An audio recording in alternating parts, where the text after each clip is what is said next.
Selamat malam, salam sejahtera. Terima kasih karena bersama dengan saya di Nazilin Unity Channel. Satu lagi kejutan, tangkapan paling mengejutkan dibuat oleh SPRM hari ini. Saban hari kita dikejutkan dengan tangkapan demi tangkapan, tahanan demi tahanan oleh SPRM. Ketika Anwar Ibrahim menjadi Perdana Menteri, begitu banyak tangkapan membabitkan jerung-jerung besar, membabitkan orang-orang besar, orang-orang politik, bahkan perkara yang kita tidak langsung jangkakan pun tiba-tiba berlaku. Kali ini lebih tak dapat kita jangkakan. Apabila SPRM mengesahkan telah pun menahan seorang bekas pegawai mantan menteri yang meminta sogokan untuk lulus taraf warga negara. Ini satu perkara yang pada pendapat saya menyebabkan kedaulatan negara kita tergugat. Karena ini melibatkan taraf warga negara. Kalau semua pegawai jadi begini, bayangkan berapa orang boleh dapat kewarganegaraan dengan hanya menyogok. Dengan ini, satu tindakan yang sangat tepat apabila SPRM membuat siasatan dan menahan bekas pegawai mantan menteri ini yang mana minta sogokan lulus taraf warga negara. SPRM, Suruhanjaya Pencegahan Rasuah Malaysia, menahan seorang bekas pegawai khas kepada mantan menteri selepas disyaki meminta wang rasuah kira-kira RM25,000 daripada seorang individu sebagai dorongan mendapatkan surat kelulusan permohonan taraf kewarganegaraan. Yang menjadi tanda tanya saya ialah nilai 25,000 itu dibanding dengan kedaulatan negara kita, mana yang lebih besar? Pada pendapat saya, RM25,000 itu adalah sangat kecil dibandingkan dengan nilai kewarganegaraan, nilai kedaulatan Malaysia kita. Sumber SPRM hari ini memaklumkan lelaki yang juga penjawat awam berumur 40-an itu ditahan kira-kira 5 petang semalam di Ibu Pejabat SPRM Putrajaya ketika hadir memberi keterangan. Menurut sumber, siasatan awal mendapati lelaki yang merupakan bekas pegawai khas seorang menteri pada 2019 itu didakwa telah meminta wang rasuah daripada seorang lelaki tempatan yang membuat permohonan taraf kewarganegaraan untuk anak kandungnya. Saudara-saudara sekalian, apabila ini kita cakap bermula pada tahun 2019, yang mana didakwa ini berlakukannya pada tahun 2019, kita dapat meneka siapakah pegawai menteri ini atau menteri yang bertugas tahun 2019. Saudara-saudara, pada Jun lepas, suspek telah menghubungi individu terlibat yang memohon taraf kewarganegaraan bagi anaknya sejak 2015 yang memaklumkan bahawa surat kelulusan permohonan itu telah ada padanya dan meminta individu terbabit membayar wang berjumlah RM25,000 sebelum menyerahkan surat tersebut, kata sumber itu. Sumber itu berkata penahanan lelaki berkenaan dibuat hasil pendedahan dan gesaan Perdana Menteri Anwar Ibrahim supaya SPRM menyiasat amalan rasuah segelintir pegawai di Jabatan Pendaftaran Negara. Susulan penahanan itu, Magistrat Irza Zulaika Rohanuddin telah membenarkan lelaki terbabit direman 3 hari bermula hari ini hingga 14 Julai setelah pihak SPRM mengemukakan permohonan reman di Mahkamah Magistrat Putrajaya pagi tadi. Sementara itu, pengarah bahagian peristikan SPRM Azmi Kamarul Zaman ketika dihubungi mengesahkan penahanan lelaki berkenan bagi membantu siasatan Menggu Section 16A dalam kurungan E Akta SPRM 2009. Saudara-saudara, gara-gara gesaan dan hasil pendedahan yang dibuat oleh Datuk Seri Anwar Ibrahim, Perdana Menteri kita sekarang, SPRM akhirnya menangkap orang atau menahan orang yang didakwa meminta wang rasuah kira-kira 25,000 ini untuk hanya semata-mata untuk lulus taraf warga negara. Apa pendapat kamu semua? Kita ucapkan tahniah kepada SPRM. Ikuti terus ulasan selepas ini. Selamat malam, salam sejahtera. Terima kasih karena bersama dengan saya di Nazilin Unity Channel. Ini satu lagi pendedahan yang kita tak pernah tahu tentang Tun Mahathir Mohamad. Saudara-saudara sekalian, menurut seorang pakar ekonomi, penswastaan kroni warisan ekonomi Mahathir. Itu yang dinyatakan oleh Jomo. Saudara-saudara sekalian, Anda mungkin terkejut dengan pendedahan yang disampaikan kali ini. Apabila ia melibatkan kroni. Pakar ekonomi terkemuka Jomo Kwame Sundram hari ini merumuskan legasi ekonomi Dr. Mahathir Mohamad khususnya mengenai dasar penswastaan yang dipeloporinya semasa memegang jawatan Perdana Menteri. Jomo mendakwa Mahathir mengambil dasar itu yang disadur daripada bekas Perdana Menteri Britain Margaret Thatcher dengan tambahan cita rasa Malaysia iaitu penswastaan kroni. Kenyataan Jomo pada persidangan Undang-Undang Malaysia Antarabangsa hari ini telah mengundang gelak tawa para hadirin, namun dia tidak menjelaskan lanjut mengenai perkara itu. Kemudian, dengan rekod liberalisme baru, dia memulakan suatu polisi yang mentadbir dasar buruh murah, katanya. Jomo bercakap pada forum bertajuk Hard Talk Ekonomi di Landasan atau Tergelincir pada persidangan Undang-Undang Malaysia Antarabangsa yang diadakan di Hotel Shangri-La di Kuala Lumpur hari ini. Jomo kemudian mengajak hadirin mengenang tempo pemerintahan Mahathir selama 22 tahun sebagai Perdana Menteri. Dia bermula seperti yang diingati oleh beberapa orang yang lebih tua di sini, melalui perindustrian dengan dasar pensyarikatan Malaysia dan sebagainya. Kira-kira setengah dekad kemudian, sebuah dasar ini diabaikannya, kata Jomo. Dari 60 bank jadi 10 bank. Kemudian, semasa krisis kewangan 1997 dan 1998, kami mempunyai situasi baru. Beliau sangat prihatin untuk menumpukan kuasa keuangan di negara ini dari segi bank dan ia mengakibatkan pengurangan lebih 60 bank kepada kira-kira 10 bank sahaja, kata Jomo lagi. Mahathir mula-mula mengumumkan dasar penswastaan pada tahun 1983 berkata, ia selaras dengan dasar pensyarikatan Malaysia dan berharap beban kewangan kerajaan dapat diringankan. Pada awal 20-an dilaporkan bahawa kerajaan telah membelanjakan berbilion-bilion untuk mengambil alih semula beberapa projek yang diswastakan sebelum ini, termasuk Malaysia Airlines Berhad dan pemaju hartanah UEM Group. Menjawab pengkritiknya pada masa itu, Mahathir yang juga Menteri Keuangan sehingga peletakan jawatannya pada tahun 2003, berulang kali mempertahankan dasar penswastaan sebagai pemangkin kepada pembangunan infrastruktur Malaysia.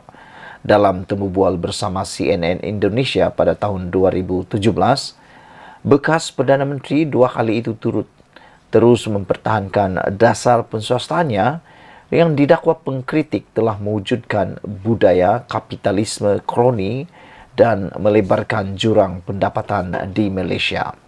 Saudara-saudara sekalian, dengan pendedahan ini kita dapati beberapa perkara yang paling penting, yaitu Mahathir Mohamad mempertahankan dasar penswastaannya yang sebenarnya didakwa pengkritik telah mewujudkan budaya kapitalisme kroni dan melebarkan jurang pendapatan di Malaysia. Apabila Jomo mengatakan penswastaan kroni warisan ekonomi Malaysia, ini satu benda baru untuk kita semua. Sekian dulu untuk kali ini, ikuti terus ulasan selepas ini. Wow, ini satu berita paling gembira untuk kerajaan kita yang ada sekarang, untuk semua rakyat Malaysia yang kita tunggu-tunggu. Ada orang kata kerajaan yang ada sekarang ini akan tumbang, tapi dari celah mana kerajaan akan tumbang pun saya tak tahu. Siapa ahli parlimen yang akan lompat parti dan sedia untuk dipecat pun saya pun tak tahu. Kena anda tahu, kalau mereka mengubah haluan, mengubah sokongan, lompat parti, mengubah sokongan, mereka dianggap melanggar akta lompat parti dan akan dipecat daripada menjadi ahli parlimen. Tapi saya tak tahu siapa 30 ahli parlimen yang akan lompat itu. Siapa 50 ahli parlimen yang akan lompat itu. Sebab sekarang ini ahli parlimen Perikatan Nasional hanya 74. Mau jadi kerajaan dia perlu ada 122. Jadi 122 nak dapat itu mereka perlu lebih kurang dalam 50. Mereka perlu 50 ahli parlimen untuk mengubah haluan, mengubah sokongan mereka. Tapi nak tanya, siapa 50 itu? Ianya bukan mudah, saudara-saudara sekalian.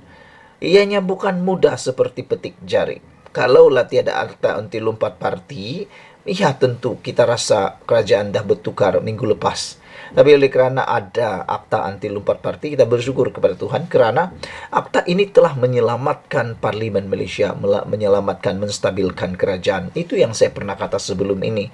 Mesti ada akta anti lompat parti. Kalau tidak, kerajaan tidak akan bertahan sampai bila-bila kerana suka-suka saja mereka mengubah. Yang kita pula mengundi, macam tiada guna sudah mengundilah kan, sebab kita dah menangkan seseorang itu dia pindah pula. Jadi lebih baik jangan mengundilah kalau macam tu kan. Tapi kita bersyukurlah ada akta anti lompat parti. Jadi berita baiknya hari ini ialah Sabah dan Sarawak berikrar tiada perubahan kerajaan lepas PRN. Kerana kita tahu PRN yang berlaku sekarang ini hanya melibatkan 6 buah negeri yang ada di semenanjung Malaysia. Di Sabah dan Sarawak tidak ada apa-apa kesan pun. Walau macam mana pun Perikatan Nasional menang di Selangor, kalaupun Perikatan Nasional menang di Kedah, kalaupun Perikatan Nasional menang di Pulau Pinang, menang di Negeri Sembilan, adakah kesan di Sabah dan Sarawak? Tiada apa-apa kesan, bosku. Tiada. Tiada kesan apa-apa pun. Apa kesannya? Tak ada. Jalan raya tetap macam sekarang, ada macam pergi ke bulan. Airnya tetap juga dalam proses pembaikan. Itulah. Tiada perubahannya, bosku. Jadi nak buat apa? Nak bubar kerajaan? Buat apa? Nak tak menyastabilkan kerajaan? Lebih baik terus bantu kerajaan untuk stabil. Itu sebabnya Sabah dan Sarawak berikrar tiada perubahan kerajaan lepas PRN. Ini berita buruk untuk Perikatan Nasional. Saya hanya berfikir beginilah, apa tawaran Perikatan Nasional kepada Sabah dan Sarawak kalau mereka nak memancing Sabah dan Sarawak untuk mengalihkan sokongan terhadap mereka daripada kerajaan perpaduan ini kepada Perikatan Nasional. Apa tawaran yang terbaik yang boleh diberikan oleh Muhyiddin Yassin? Kalau nak tawarkan timbalan Perdana Menteri, dah ada tawarannya. Kalau nak tawarkan MA63, Anwar lebih cepat, lebih tangkas menunaikannya. Kalau nak tawarkan tentang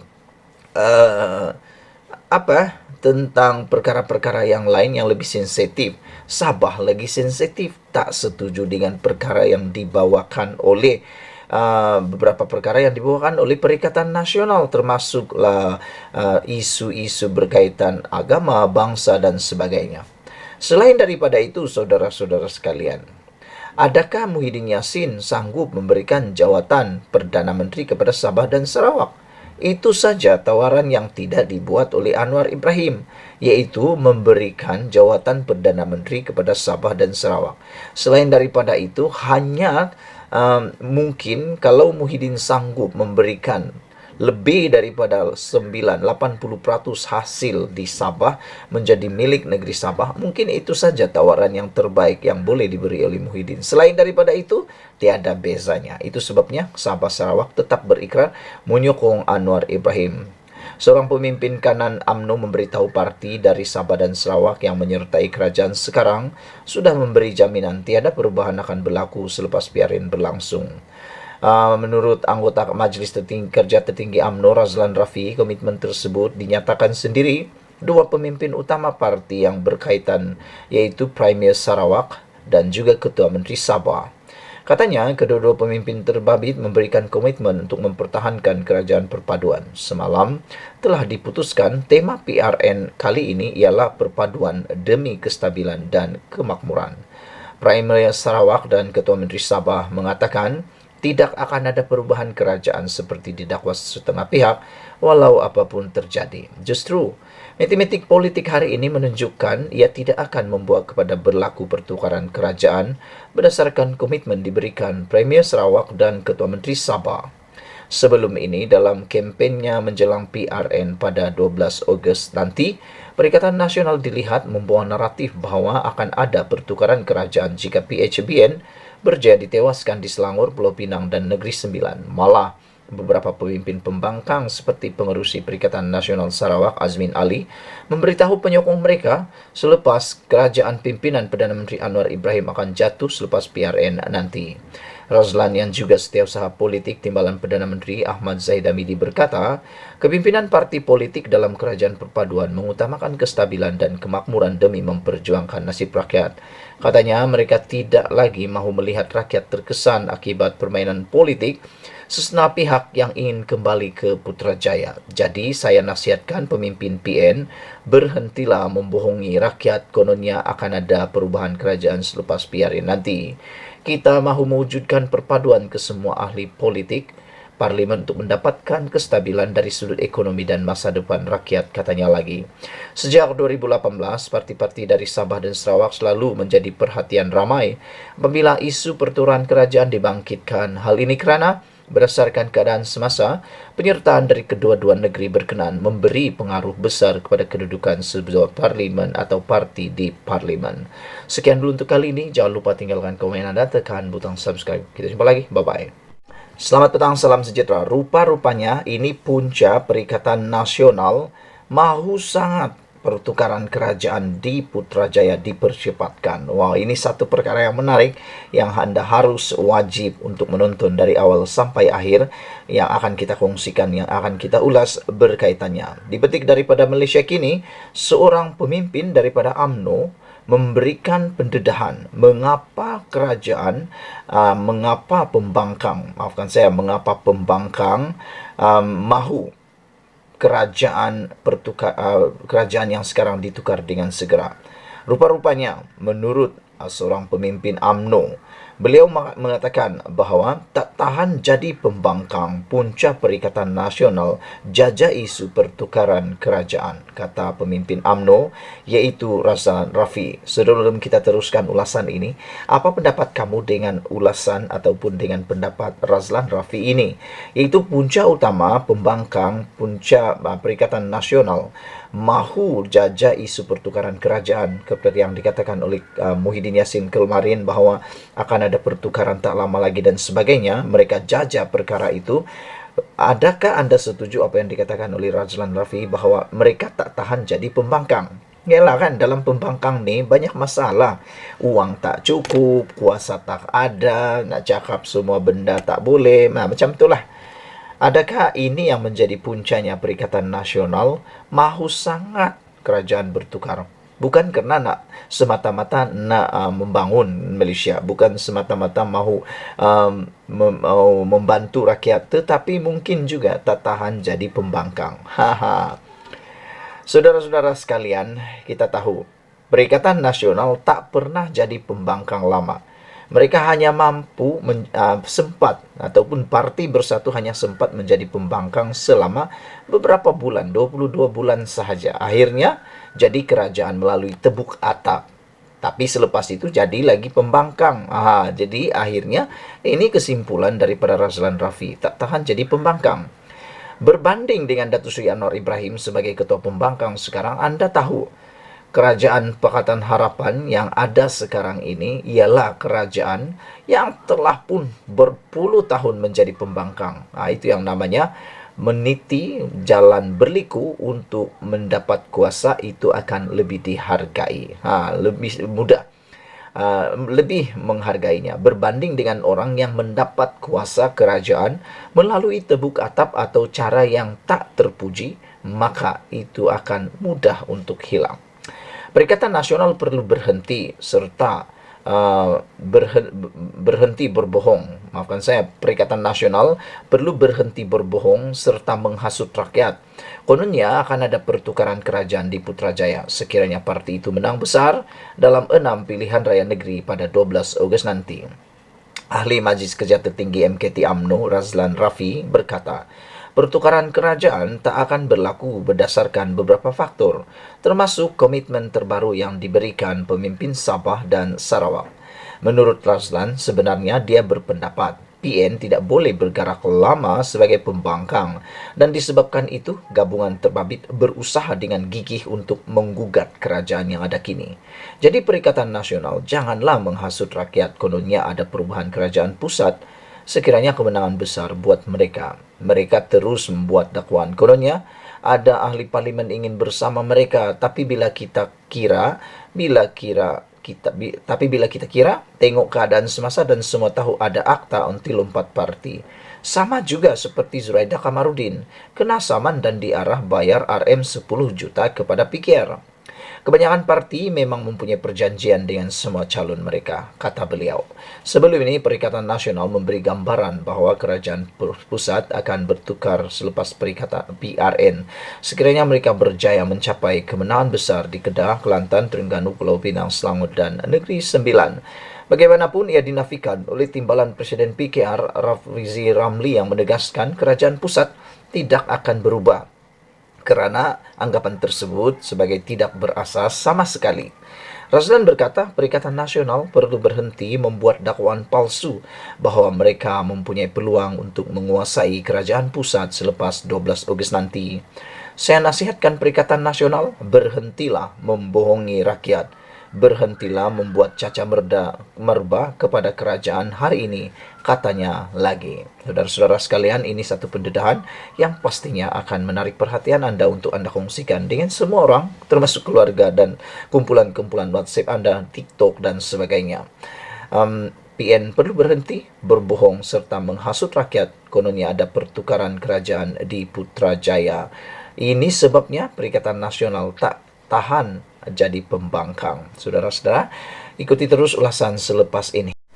Selamat petang, salam sejahtera. Terima kasih karena bersama dengan saya di Nazlin Unity Channel. Akhirnya, Penoroka sendiri buka mulut, buka cerita berkaitan dengan Felda. Kalau selama ini kita dengar cerita daripada Anwar Ibrahim, cerita daripada Muhyiddin Yassin, kita tak tahu siapa yang berbohong, siapa yang betul.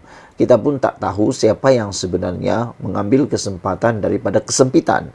Namun demikian, selepas Anwar Ibrahim memberikan penjelasan beliau berkaitan dengan penghapusan hutang Felda berjumlah 80.2 bilion tersebut, maka dengan itulah kita mula terfikir dan kita mula dapat maklumat yang lebih terperinci.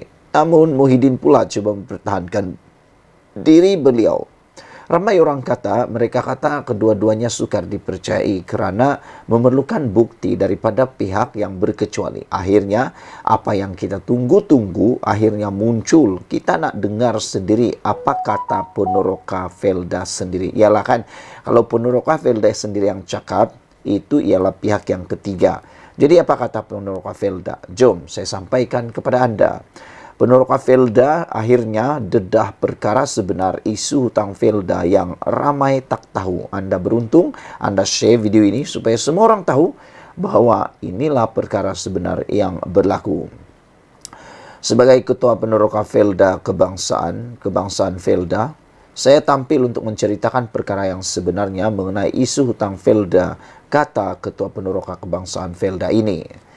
Ketua Penoroka Kebangsaan Felda memberitahu penghapusan hutang-hutang penoroka adalah perjuangan wakil-wakil penoroka di bawah jawatan kuasa perunding penoroka JKPP, yang mana saya sebagai Ketua Penoroka Kebangsaan terlibat secara langsung, kata beliau.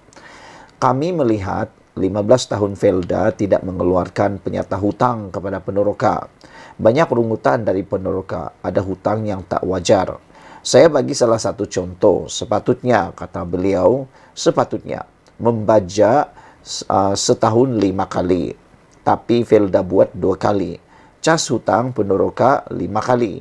Ini salah satu sebab penoroka ragu dan tidak puas hati, sebab banyak sebab-sebab lain lagi. Selaku Ketua Penoroka Kebangsaan Felda, saya telah berbincang perkara ini bersama pengerusi Felda Tan Sri Idris Jusoh di masa itu. Jalan penyelesaiannya, Felda kena hapuskan hutang-hutang penoroka sehingga 2019. Perkara ini dipersetujui bersama oleh Felda dan penoroka. Felda telah merangka kaedah pemotongan ini. Apabila pemansuhan ini berlaku, Felda telah berjumpa kerajaan di masa itu, iaitu yang mana Tan Sri Muhyiddin Yassin selaku Perdana Menteri.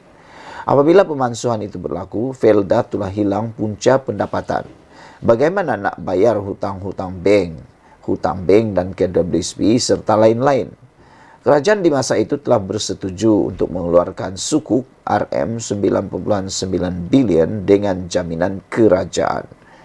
Dengan mendapat jaminan kerajaan itu, bank-bank telah mengeluarkan pinjaman keuangan untuk disalurkan kepada Felda.